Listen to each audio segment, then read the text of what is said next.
अभी हरियाणा में एक वर्तमान लोकसभा सांसद थे, वो भाजपा छोड़ के कांग्रेस में आए हैं। राजस्थान में वर्तमान लोकसभा सांसद वो भाजपा छोड़ के कांग्रेस में आए हैं। तो हमारे पास तो वर्तमान सांसद विधायक आ रहे हैं और बीजेपी में सब पूर्व जा रहे हैं जो कभी हुआ करते थे। तो इस बात को भी जनता को समझना चाहिए। जो व्यक्ति कांग्रेस की विचारधारा को ग्रहण कर रहा है और जो हमारे लंबे इतिहास को स्वीकार कर कर हमारे नेतृत्व में विश्वास कर रहा है, उस व्यक्ति को पार्टी पार्टी में ले भी रही है और मौका भी दे रहा है। मुझे खुशी है कि पार्टी ने लोगों को मौका दिया है उनकी परफॉर्मेंस देखकर और उनका पार्टी की तरफ कमिटमेंट देखकर। और सभी जो 10 अब तक नाम आए हैं वो सब जिताऊ उम्मीदवार हैं हमारे। पहले साहब ये गंभीर मामला नहीं है कि पूर्व मंत्री अशोक गहलोत सरकार के वो एक साथ जाते हैं, तो कहीं नुकसान नहीं था जरा था। देखिए, कोई भी व्यक्ति अगर, जैसा मैंने कहा कि अगर कोई पार्टी छोड़ता है, उनकी क्या मजबूरियां थी, क्या व्यवस्थाएं थी, मैं नहीं जानता हूं। लेकिन अचानक इतना बड़ा हृदय परिवर्तन होना चुनाव से ठीक पहले, जनता सवाल पूछ सकती है कि वैसा इस मौके पर क्यों किया गया। बहरहाल ये उनका व्यक्तिगत निर्णय है, मैं कुछ टिप्पणी नहीं करना चाहता हूँ। हर व्यक्ति स्वतंत्र है अपनी विचारधारा को चुनने में, अपने राजनीतिक रास्ते को चुनने में। और ये समय और जनता बताएंगे कि ये निर्णय सही था या गलत था। मैं ऐसा मानता हूँ कि 10 साल के कार्यकाल के बाद अब मैं कई राज्यों में दौरा मैंने किया है, अच्छा माहौल हमारे इंडिया अलायंस का बन रहा है। हमारे एक दो घटक दलों से हमारी समझौते पूरी तरह संपूर्ण नहीं हो पाए हैं, लेकिन बहरहाल जो 2 दर्जन पार्टियां लड़ रही हैं इंडिया अलायंस में, मजबूती से लड़ रही हैं।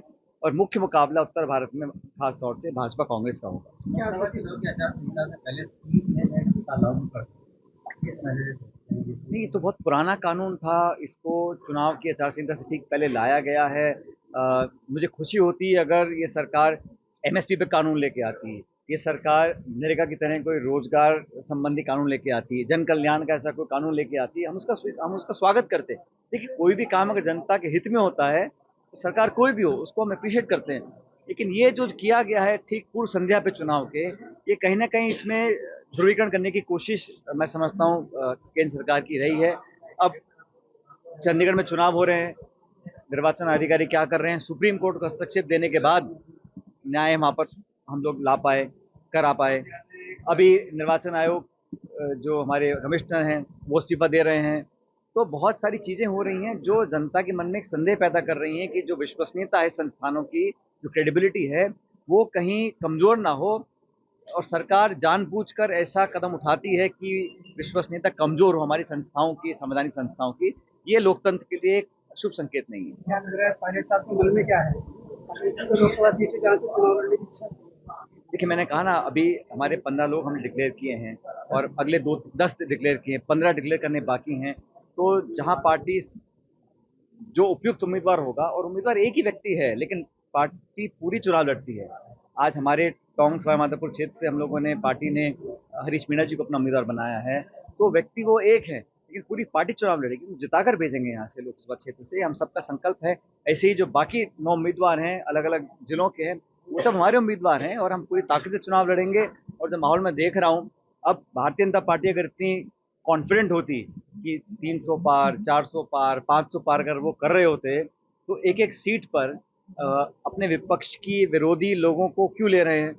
राजस्थान हो, महाराष्ट्र हो, जहां पर भी हो, वो एक एक व्यक्ति को अपने पास ले रहे हैं। अगर इतने उनमें कॉन्फिडेंस था अपनी ताकत के ऊपर, तो क्या जरूरत है कि विरोधी पार्टी को तोड़ने की, हमारे पूर्व मंत्री, पूर्व सांसद, पूर्व विधायकों को लेने की। तो ये कहीं ना कहीं जहन में उनके फिक्र है कि हम कह कुछ रहे हैं, धरातल पर वास्तविकता कुछ और है। कांग्रेस में भी फिक्र नजर आ रहा है कि वैभव गहलोत मुख्यमंत्री के पुत्र जो है सीट बदल के चुनाव लड़ रहे हैं। पिछला चुनाव वो जोधपुर से आ रहे थे। इसकी चिंता जो है देखिए, राजनीति में हार जीत चलती रहती है और जो भी टिकट वितरण हुआ है ये कांग्रेस पार्टी के सेंट्रल लीडरशिप ने किया है।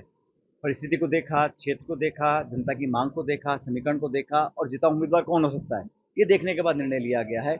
जो भी जहां से चुनाव लड़ रहा है पूरी मजबूती से लड़ेगा, कांग्रेस पार्टी एकजुटता से चुनाव लड़ेगी और सफलता हासिल करेगी। राजस्थान और सचिन पायलट का रिश्ता रहा था। जीवन के अंतिम सांस तक।